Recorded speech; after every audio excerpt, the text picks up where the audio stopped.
All right, let's give that a try there. It seems to be dropping some frame rates for some of you guys. I'm not really sure why. It's the same settings that we've been running on, so not really sure there. In any case, all these industrial players, you might be wondering what they will be building with and where do the resources come from, and what are the miners going to do? Well, I have two answers. The first of which is many corporations are well underway with programs for buyback and production. And the second is, of course, your very own Genesis Federation Industrial Support Program.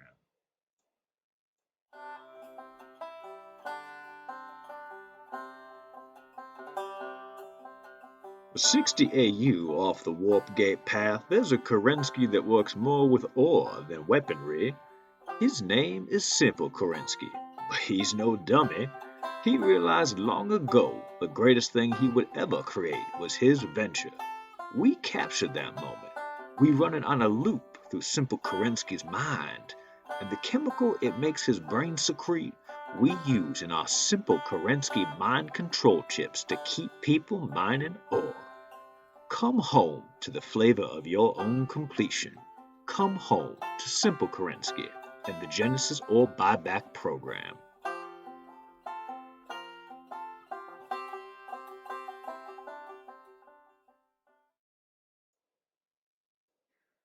All right, so I'm looking at the stream chat here. A lot of people are having some buffering issues, which I'm not really sure why. I've already had and restarted the stream.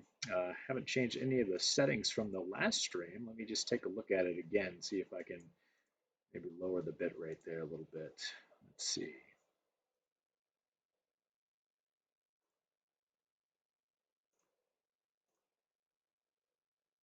All right, I just lowered it one step down. Let's see if that helps out a little bit. Very interesting. Thanks, Rushlock. Yeah, I'm not really sure why it was doing that. So it's not showing any different frame drops on my end. Try to lower it one more for you guys. Lower it down to here. Okay, is that good right there?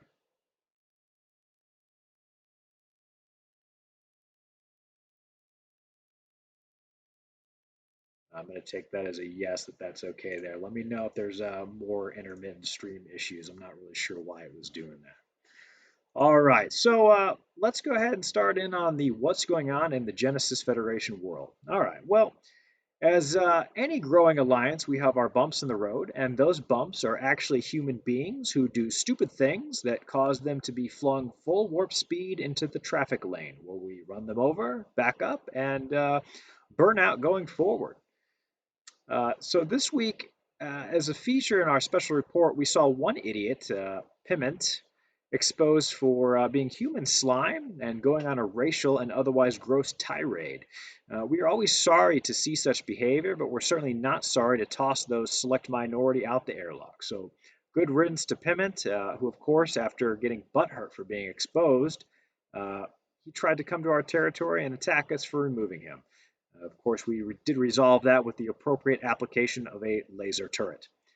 Now, not to air dirty laundry per se, but Genesis Federation is seeing the same growing pains as most alliances, in that with a quantity of members comes the inevitable dumb things. A few things made the list this week. It's my personal list that we can shake our collective heads at. A couple of players were caught stealing planetary resources. Now, look, it's scummy, it's pathetic, but when you recruit hundreds and hundreds of people, there's a few bad apples. We've caught at least two of them this week, I think, and tossed them out the airlock. So, lesson to be learned: try not to steal things from your allies. It does not make good friends. The inevitable attempt at market gouging is also there, selling, yes, double the market value at a station in nullsec. That is common Eve practice. We were waiting to see it, and there it is. Now, to be fair, it's a free market, and if someone is too lazy to fly somewhere or ask in our Alliance trade channel for a trade offer, you'd rather lose all your ISK on inflated prices? Well, you do you. I don't recommend it. My personal favorite, of course, is a player in our Alliance channels trying to resell stuff over market price, saying that he thought that now that he's in the Alliance, he could sell to profit off Alliance members. Well, Yeah, you're not entirely wrong. You can always profit off your friends and neighbors. But when you're asking 120, 150, 200% of Gita prices, you're probably going to get shot by your friends and neighbors rather than invited over for a backyard barbecue. All right. So let's go ahead and let's do our spotlight of the week. It's time to get back on with our spotlights, actually talking about corporations. We got to play a little bit of catch up. So we're going to go ahead and start the spotlight again with the Executor Corporation, Get Off My Lawn. All right. So Get Corporation is the Executor Corporation for Genesis Federation Alliance, with Mamasaurus Rex acting as both the corporate and alliance CEO. In addition to their main corp, Get also oversees Get to the Chopper. Get it? Get it? See what I? It's a double pun. All right. Uh, Get features a mix of industry, PvE, PvP. It's also a training corporation to allow new players to explore different areas of focus within the game, at which point they can choose to join any specialized corporation that suits their needs, or stay with Get. Get is a home to many veteran gamers that have played games before Al Gore invented the internet, so many of them require daily naps. It is a retirement home for gamers as well, where you're going to see gamers who don't like the paywall mechanics. They have retired here. And Get and Mamasaurus host movie nights, Twitch streams, D&D games, and even lovely games of bridge or horseshoes. So be sure to check them out. And if you are one of those individuals who needs your daily naps and prune juice, it's a perfect location. All right, this coming in right now, we have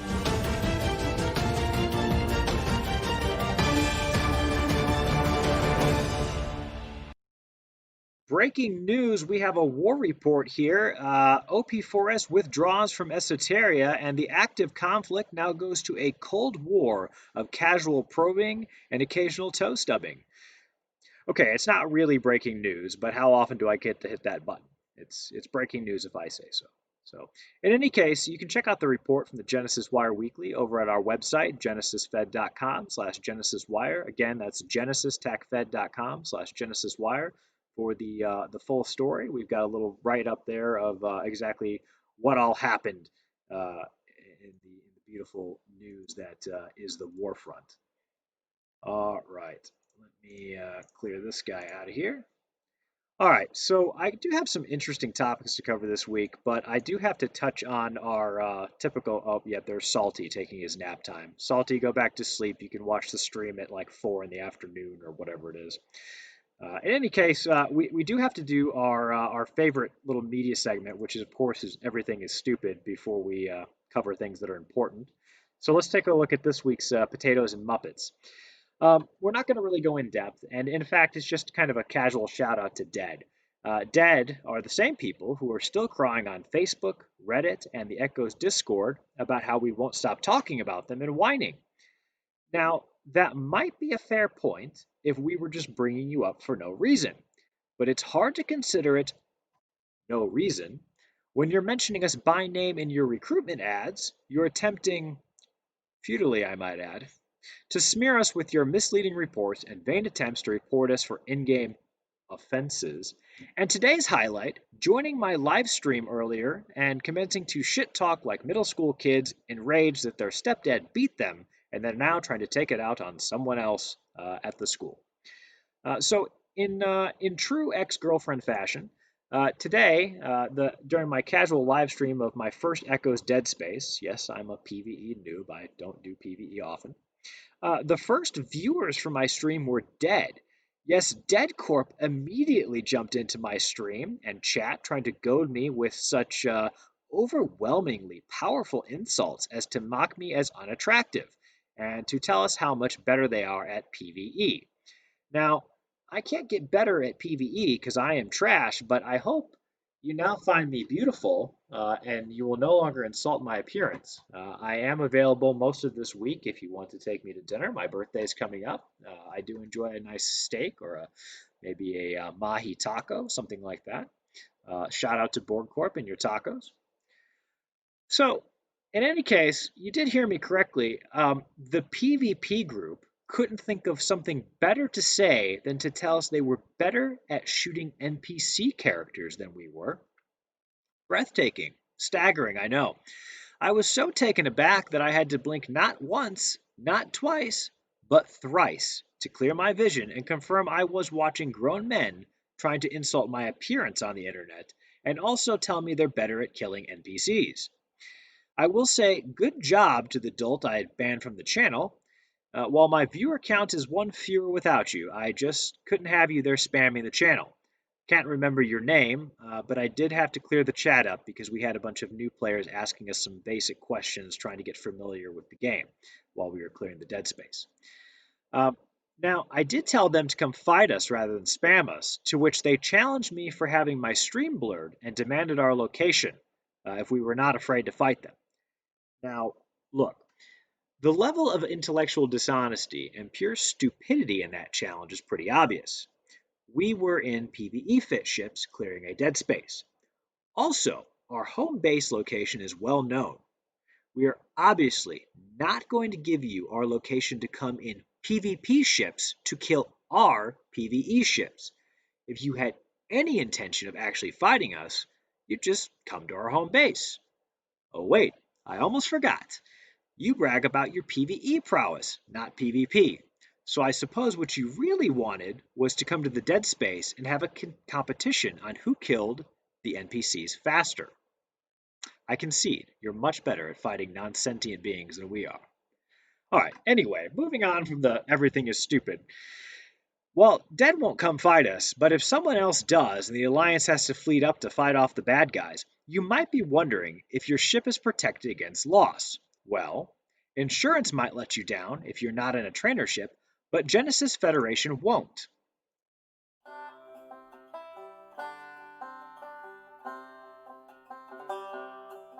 There's a Kerensky that held a fleet hostage after murdering his scouts and several fleet members. The fleet was made of noobs, flavored with stupidity and lemmings. He made us all take a look at our fleet composition, and in the bargain, he got a taste of real freedom. No more fleet ops. We captured that taste, and we keep giving it to him so he can give it right back to you in every single Kerensky Fleet Ops mind controlled chip selects. Come home to the unique flavor of shattering the bonds of teaming up with noobs. Come home to Genesis Fleet Ops.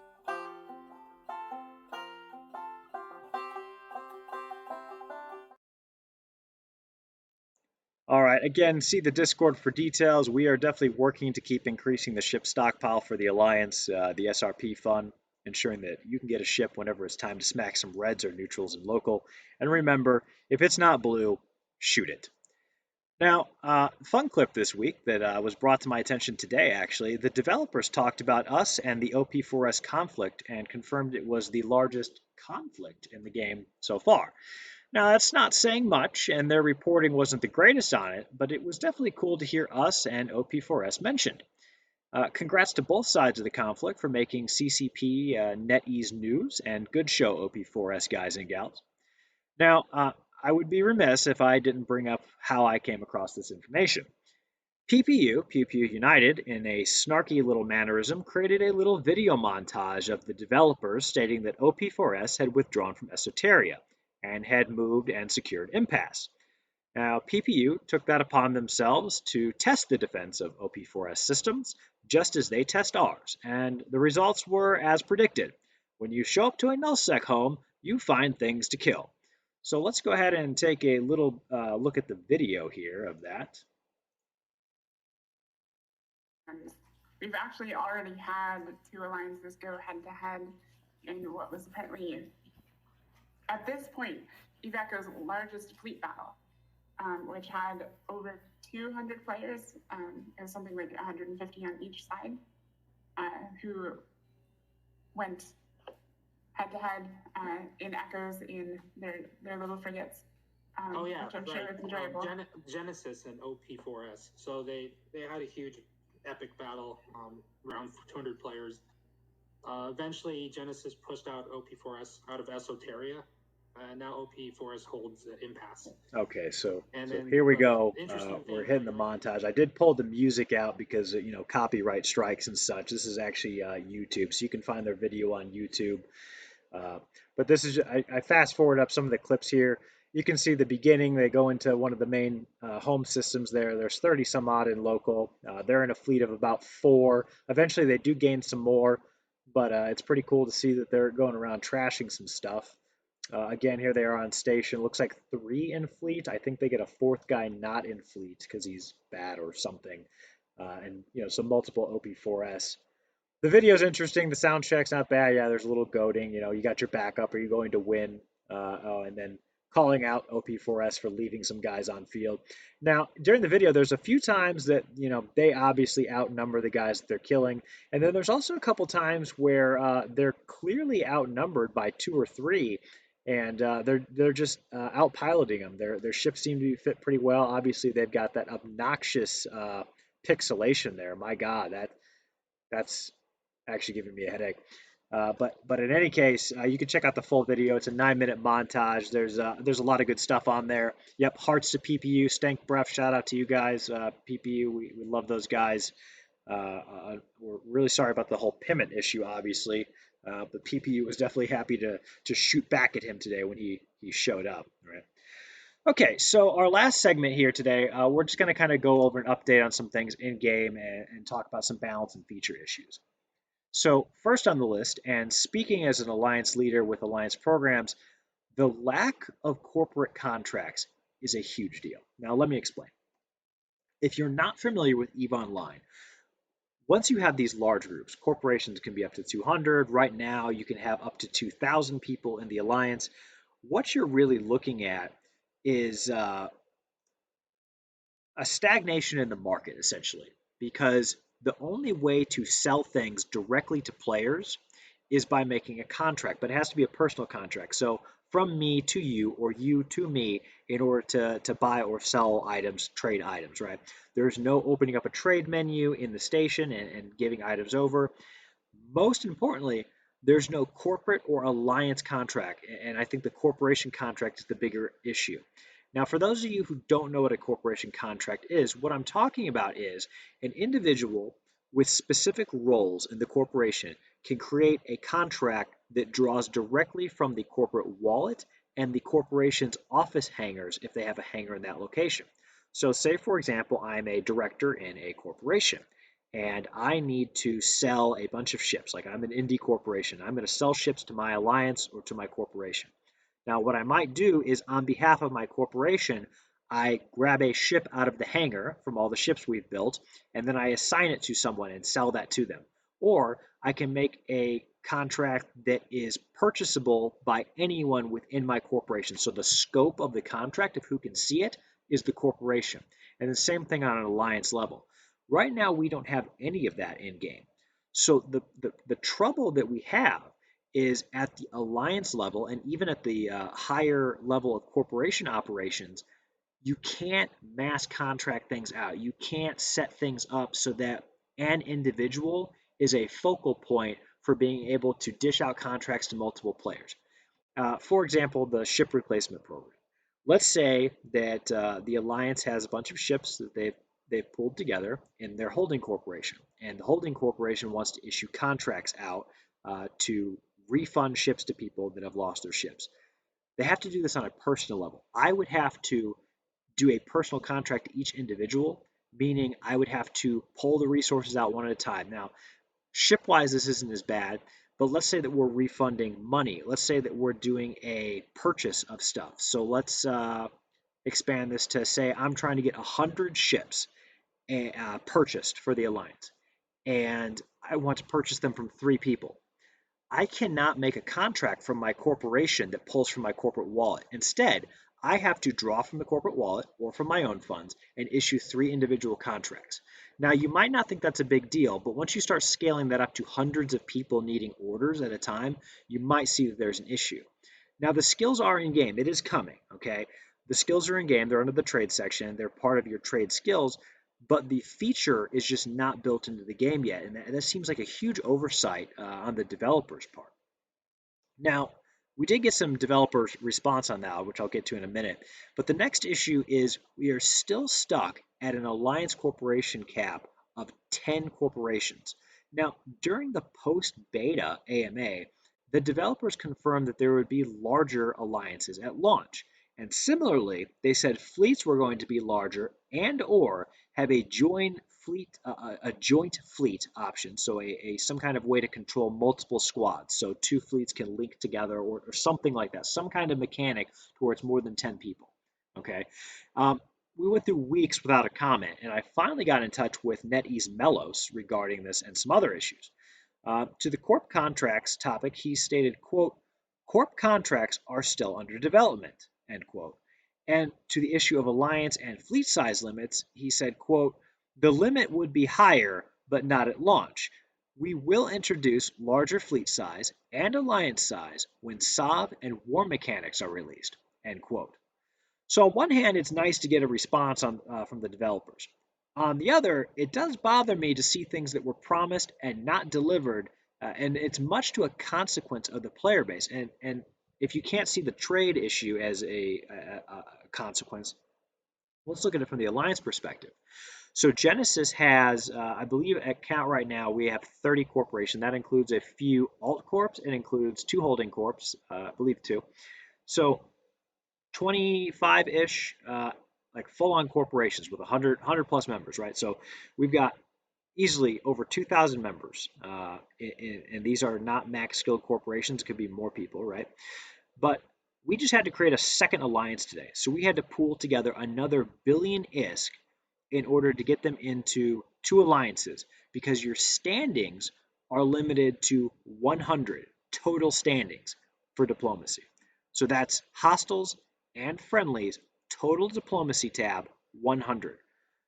You can see that with 30 corporations, as soon as you start talking to another alliance that you're allies with, well, you see the issue there. Yeah, Rushlock, no one smart makes development promises. No one smart believes development promises. So you're right. I won't say that we really believed. We had high hopes, and those hopes were tempered with typical game launch expectations. And we're not definitely not burning anything down. We're not rioting in the streets. But it's definitely an issue, right? It's an issue when you commit to something. As you said, no one smart makes that development promises. So absolutely. Um, I did ask Melos if they would consider some kind of refund or compensation for the alliances that are having to make multiple alliances to house their people until this time, because Saab is like 2 months away. It was supposed to be roughly 3 months was the rumor. I haven't seen the confirmation. So right now we're looking at 2 months away. Odds are we're going to have to build a third alliance, maybe even a fourth. So you're talking 4 billion ISK to house your players appropriately so they're sheltered under the correct diplomatic standings, so that way they can interact easier. It's a quality of life as well as a strategic and tactical thing in the game, right? And it's a community piece, right? So Melis did say he's going to bring it up to the development team. There was definitely no commitment on whether or not we would have any kind of compensation. But for all the big alliances out there, I know OP4S has two alliances right now in order to encapsulate all of OP4S.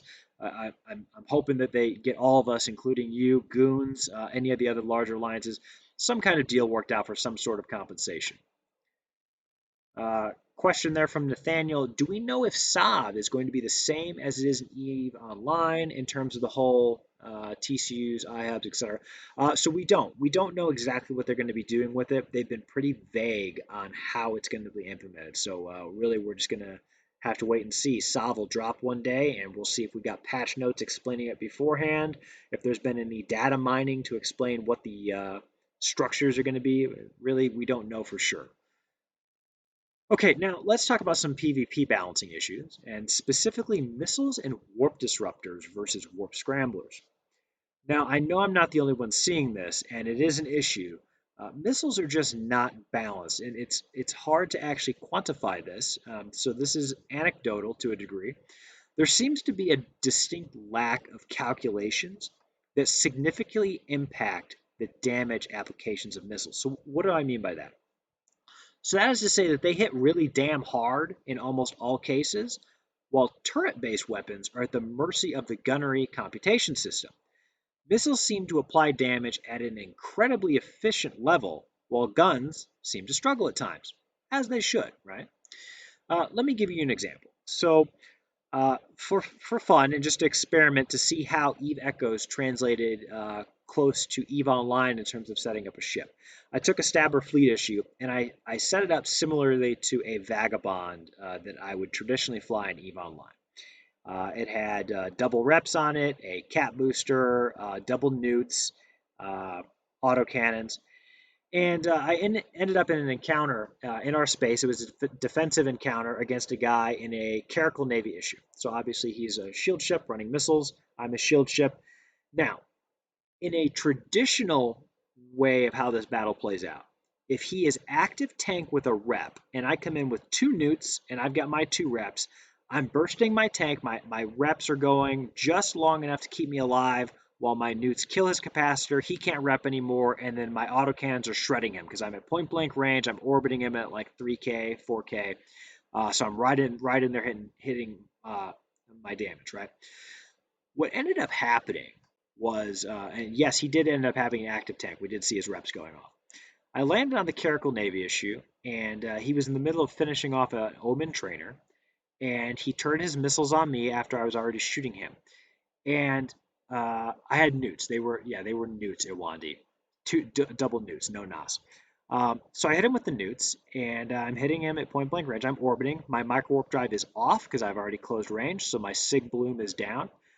He is smacking me for some incredible amounts of damage, just insane. Within seconds, I was almost into armor and I was having to pull out. And I'm noticing my autocannons are missing, actually missing. He's not going anywhere. Like he's not micro warp driving away from me or anything. He's basically sitting still. And I'm just doing a casual orbit with my prop mod turned off, just casual orbit. I'm missing with autocannons inside their optimal on another cruiser. Medium autocannons missing a cruiser in their optimal. He's hitting for massive damage. Okay. This is an issue. This is a huge issue that guns are having problems tracking a ship they should not have a problem tracking in that specific scenario with their tracking speed and with ship size to weapon size versus the pure, I guess, unadulterated application of missiles. And talking to a lot of players who use missiles, they're seeing this too. They are happy and good for them that their missiles apply such high amounts of damage. Where we have seen the discrepancy is obviously with torpedoes. So if you test out medium torpedoes on the stealth bomber frigates, the torpedoes don't hit cruisers very well. Now, that's in siege mode or whatever their special ability is. If you're just shooting without it, they actually apply pretty decent damage. So even torpedoes are hitting cruiser hulls. Medium torpedoes are hitting cruiser hulls for some pretty significant damage. And I'm seeing a lot of kill mails from stealth bombers for things like that too. So there definitely seems to be a balance issue. There's something about the way that missile damage is applied that just needs a little bit of a look at, right? Like it doesn't need a huge nerf to make it not work, but there's got to be some factors, or maybe gunnery just needs to be tweaked so that it applies damage a little bit better, right? And yes, the Stabber fleet issue did make its way out of there. I outmaneuvered and got out of there, and I've switched up the fit because again, part of that was just trying to see how it translated over one fit from Eve Online to Eve Echoes. The short version is it doesn't translate well at all. So yeah. Yeah, and Wandy, we're going to talk about tracking computers in just a second here, because I've got some thoughts on the mods as well. But let's talk about warp disruptors and warp core stabilizer mods, because this is the grinds my gears segment from Family Guy, right? So just pretend that there's gears grinding all around me right now, and basically anybody else who does PvP is probably feeling the heartburn just hearing me say this. Okay, so Eve Online warp core stabilizers. You put a stab on, it's +1 warp stability, which means if you have +1 warp stability and somebody hits you with a -1 warp disruption, they cancel each other out. You can still warp away. What they've done in this game is all your warp stabs start with a 1, and when you activate the module, it gives you a 2. So essentially, if somebody's paying attention and has any capacitor at all, and they just click their button, your warp disruptor just doesn't matter anymore. More importantly, your faction warp disruptors, which are a +2 and you're paying out your ass for, no longer mean anything. Okay? On top of that, there are rigs that increase warp stability. Why? Just why? There's already an autopilot system that moves people safely around. Okay? So if you autopilot somewhere, people can't shoot you with, excluding any bugs or anything that happens or lag or something weird with the server, a hiccup. If you're just flying on autopilot, nobody can catch you. There are now mods so that theoretically, depending on how many low slots you want to use up and how many rig slots you have, you're talking +6, +8, +10 warp stability. What the fuck? Like, honestly, what the fuck? How how is that balanced in any way? So you can spend all this time collecting your faction and warp disruptors. So I have like a +2, right? I go in somewhere and anybody, I paid out my ass for this. All somebody has to do is have one of these 50-cent mods on, clicks the button, my 20, 50, whatever the market price is, my mod is now worthless to scramble them. I've actually had to change up my fit to run dual faction scrams. So I have at least +4 so that the average player who's running 1 or 3 points of warp stability, I can now catch them. And we've actually multiple times now encountered people in anomalies that we will get multiple points on them, multiple faction points, some were 6 or 8, and they still warp off. So people are literally fitting ships for +8 to 10 warp stability. It's no consequence gameplay, and it's insanity in my opinion. And I just don't understand it. And the only comment we've heard from the devs is they're looking into it. It's like the standard developer response across the entire universe is, we're looking into it.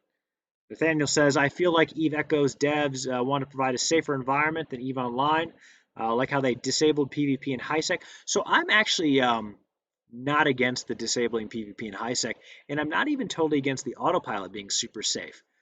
What I'm saying is, if you are supposed to be actively playing, so we're talking about things that are active. So HiSec should be you're able to putz around, inactive, not pay attention, you're learning the game. Nullsec, because of the benefits of Nullsec and what you can get out of it, it should be consequence gameplay. You should not be able to fit up your ship so that it would take like a fleet of people to stop you. It just doesn't make sense in my opinion. Okay, it sounds silly. And the other thing is if you start warp before somebody hits you with a warp disruptor, the warp disruptor means nothing. It doesn't do anything. So if I have clicked the button and my ship is starting to warp out over somewhere and somebody hits me with a warp disruptor, I'm still gone. I'm warping out, baby. It doesn't matter, which is silly. Also, warp disruptors are not properly shutting down micro warp drives. I'm being told that in some anomalies and even in Dead Space, you can hit them with a scram and it'll take them down a +2. I have used my +2 on people micro warp driving, and it doesn't shut down their micro warp drive. So it seems to be bugged. I think it's supposed to shut it down, but definitely, not quite. Shout out from Lost. We're sitting in Discord nodding in unison to what you're saying. Yeah, I definitely, there's pain, right? Because, my Stabber Fleet issue setup is gimped because I'm having to fit double faction scrams instead of another more useful mod. So, yeah, we're looking into it. It won't change because developers don't want to deal with the QQ. I agree. They don't want to deal with the QQ. I will say this, though. If they're trying to make a safe environment by making that a feature, woe is the casuals when interdictor spheres come out. And according to the in-game information, they are definitely coming out. They're just not implemented in-game yet. So when warp disruptor spheres come out, I cannot wait to harvest the mountains of tears. Okay, finally, let's talk about weapon mods. Yeah, +2 is just a name point. Yeah, absolutely. Let's talk about weapon mods. Okay, my question to the developers is why? Why? Seriously, why? I put a mod on. Let's back up one. During alpha, I spoke to the devs and I was like, "Hey, you're trying to change up the fitting so that way it's new player friendly, right? So your high slots are your weapons, your mid slots are utility, and your low slots are all tank, armor or shield, plus your gun modules. And the idea was it makes it simple to fit ships, and there wasn't going to be a whole lot of having to work on trade-offs. Now, I'm totally against the idea of removing trade-offs. I think one of the best things about EVE Online was that if I was flying a shield ship, I had to make a decision on what to do with my mid slots. Did I want more tank? Did I want to have utility there? Did I need to bring a separate buddy along who was using utility or tackle? And then I was able to put lots of damage mods in my lows, right? So my shield ship might not be able to hold somebody down, but they do a lot of damage. My armor ship might have a really good tank, but by giving it that tank in the low slots, it also can't fit the weapon slots or the weapon mods in the low slots, right?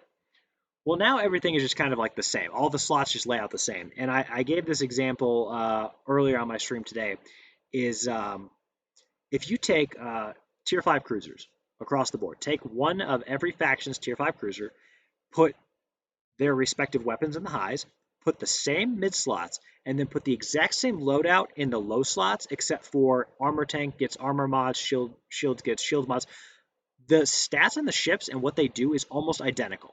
What you're going to see is ship A has slightly more DPS, ship B has slightly more alpha, ship C has a little bit more speed, and ship D has maybe a little bit more tank, but it's almost the same ship, which means there's basically one way to fit a ship. Which leads me to my question about the weapon mods. If I have my basically one way to fit a ship, why are the weapon mods so egregiously terrible and so lopsided in how they apply benefits depending on what you're flying? I'll give you an example. The tracking computer that we just brought up in the stream chat. Now, a tracking computer, as with all weapon mods, gives a base bonus. So it might be 0.07 is a bonus to range, fall off, whatever the case is. It gives a base damage. Then you activate it, and it gives you, I believe all of them give you the same bonus, but it stacks another level of it. So you go 0.7 or 0.07 inactive. Once you activate, you get an additional 0.07, whatever the case may be. Every mod is a little different, right? But then there's a cooldown, right? So the mod is active for 20 seconds or so, and then there's a cooldown. Okay, got it. This doesn't work for all ships. If I'm flying a pulse laser fit Omen, and I turn on my tracking module, my rate of cycle, right? My guns are firing faster, so they are getting the bonus during that 20-second time, more iterations of it, more chances to apply that damage. If I'm flying a stabber and my guns have a 12-second cycle time, how many times am I going to get that off in a 20-second interval from my tracking computer? I'm sure you can all do the math there, right?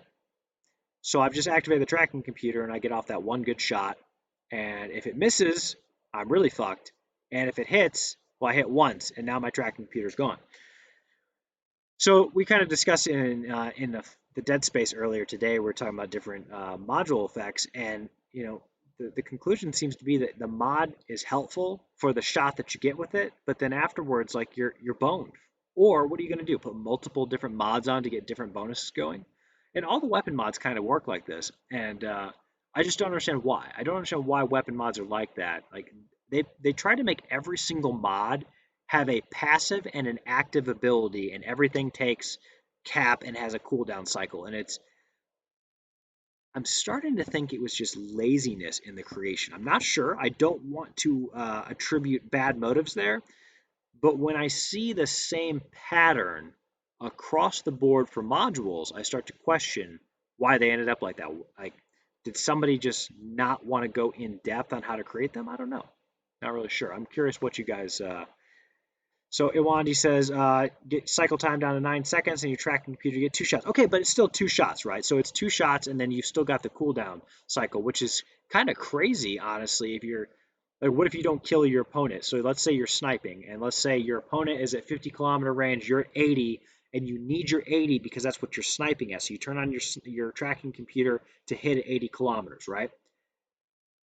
Now you're on cooldown time. You didn't kill him. He's burning at you, and now what? You have to leave?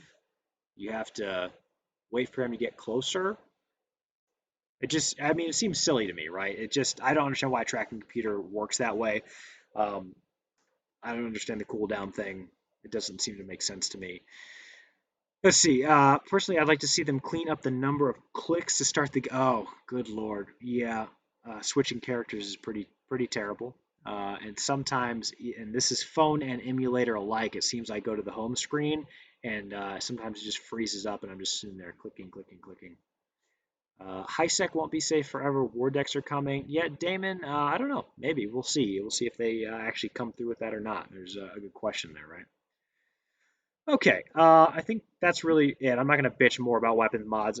Don't get me wrong. There's a million beautiful things with this game. I'm still super impressed with the way they've taken care of things. There's obviously bugs. It's a new game. There's a lot of content still to come out. I think they've done a great job. Wish they would make these things passive. I hate the burst effects. Yeah, again, yeah, same thing. I hate it as well for extended fights. Uh, Market needs super fix. Half the time items will shit. Yeah, the market can be a little weird. I think they talked about it recently about trying to make things, or maybe it was contacts. Yeah, searching for contacts. So I'm sure they're working on their algorithms on searching and sorting things. So be patient. I'm sure it's coming. Look at the active ability on extenders and yeah. So the active ability on extenders and plates is actually pretty interesting. One bonus side of that is it means that the player has to be paying attention, right?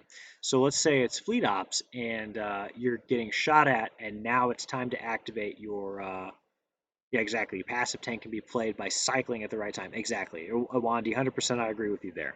So, all right, let's go ahead and let's swap over here. Let me get the gaming stream up. All right, so I promised you guys that we were going to discuss on the last segment of our show how to make 100 million or more ISK in 30 seconds. And it is the one trick your enemies don't want you to know, the trick that the tabloids are crazy over. And if somebody could please check the chat real quick, I don't want anybody in dead or OP4S to see this trick. So let me know if we're clear in the chat section there. We'll just ban the spies now. Dead, if you're there, just go ahead and wave at us or something so we can ban you. All right, looks like no spies. So let's go ahead and take a look at how we make 100 mil or more ISK in 30 seconds. And here we go.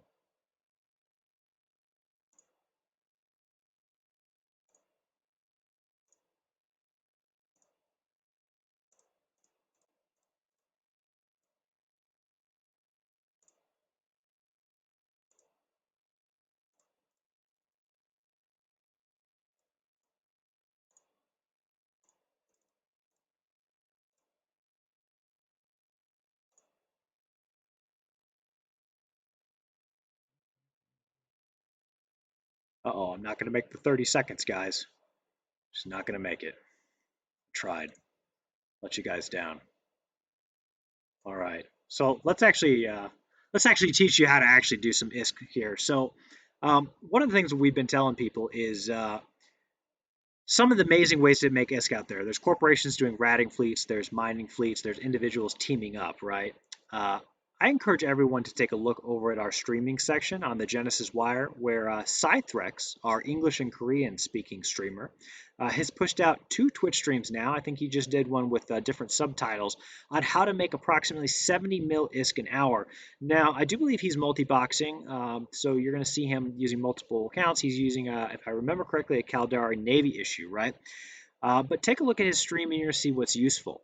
And just as some examples on what we've recommended to people, and hopefully this actually helps people. There are people who really understand how to do anomalies, right?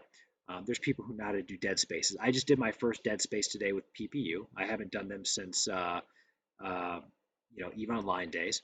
And when you get people in, the first key is explaining them how to do the mechanics, okay? So get somebody in there and be like, hey, this is the plan, this is what you need to know. Make sure they're in the right ship, right? Don't let them bring any ship if it's a higher level encounter that you know is not going to survive, right? So an example, for the dead spaces, we were like, hey, bring a tier 5 or a tier 6 cruiser. Uh, and then we explained what the rules were. Like, this is how you navigate inside. This is what to do if you're starting to get locked or whatever, designated who was going to be the tank, whatever the case is, right? What we're doing in Genesis is we're trying to push the people who know how to really do a lot of the hardcore ratting to then bring in the newer players and show them how to do the mid-level stuff. And here's why you do the mid-level stuff. If I get a group of 10 people together every day and we go do the high-end anomalies, we do the high-end inquisitors, we do dead spaces, for example, We are going to get all the benefit of that. Now, our corporations might get taxes for it, and that's great because alliances cost money, corporations cost money, all the stuff that we like to do costs money, so we need the taxes. But, but, if I take an hour and a half to do a high-end activity, and it's just me and a couple guys who are doing the same high-end activities, and our little guys don't know what to do, our newer players don't know what to do, who are we benefiting? Well, at Genesis Federation, we've kind of taken among ourselves as the leaders to try to push out this idea that what you really want to do is you want to split those groups up. You want to split your experienced people into multiple groups and pull in the junior players and get them running those mid-level things. They're no longer running the small stuff because you're showing them how to do the mid-level stuff. And at the same time, you're not doing the highest level stuff that's going to either get them killed or it's going to drag on for so long that the ISK over time ratio isn't as beneficial. Now, dead spaces might be the exception to this, right? So if you have a good team running dead space, your ticks are going to be millions and millions and millions, and the loot that you get you can sell for millions. You might spend an hour, hour and a half on a dead space with a team, and everybody comes away with 50 to 70 million. That's great. That was an hour worth of work. Great.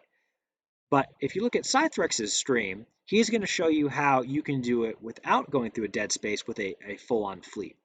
And similarly, if you take a 5-man group, a 6-man group around that level, and you're going through the mid-level encounters and bringing in those new players to do it, they're making a lot more money faster by doing those with you because they can still keep up. It's challenging, but they can keep up. They're making a lot more money. That means they get into the bigger ships. They get the better equipment. They're able to outfit the stuff better while they're learning with you. And now you've got multiple groups who are doing the mid-level and eventually the higher level encounters instead of just a small elite group of people who know how to do everything and everybody else is stuck doing the small stuff. So I encourage everyone in the gaming community out there, don't power level your core players, right? Don't get the same 10 people in a fleet every day running the hardest encounters. Look for a way to bring in those new players for that mid-level stuff, right? Try to get those guys in there so that they're making money faster. They're getting into the better ships, all right? Get get a job, get paid by ISK. Yeah, exactly. The old guild problem of leveling up from the bottom, maxing out the top. Exactly. Yeah. So this is definitely a situation, especially in nullsec, and you can do this in highsec too. We had a group today that was doing high-sec encounters as a team and just blasting through them. Instead of one person trying to grind through something hard, they did it as a team. They were able to blast it a lot faster. Dead Space 7 last night in 25 minutes. That's beautiful. That's good stuff. Exactly. And hopefully you're taking those other people and you're teaching them how to do the mid-level, the large level. And as soon as they're ready, yeah, jump them into that Dead Space as well. Just don't ostracize the lower level players. Don't make them feel isolated so that they're looking at you in your Dead Space gear and they're in a kestrel trying to figure out how to kill rats in a belt, right? So, all right. Again, check out Cythrex's stream, and that is going to be it for us today. So we will see you next time on the Kanos Kerensky Show or any of our intermittent streams throughout the week. I will catch you all later, and thanks for joining.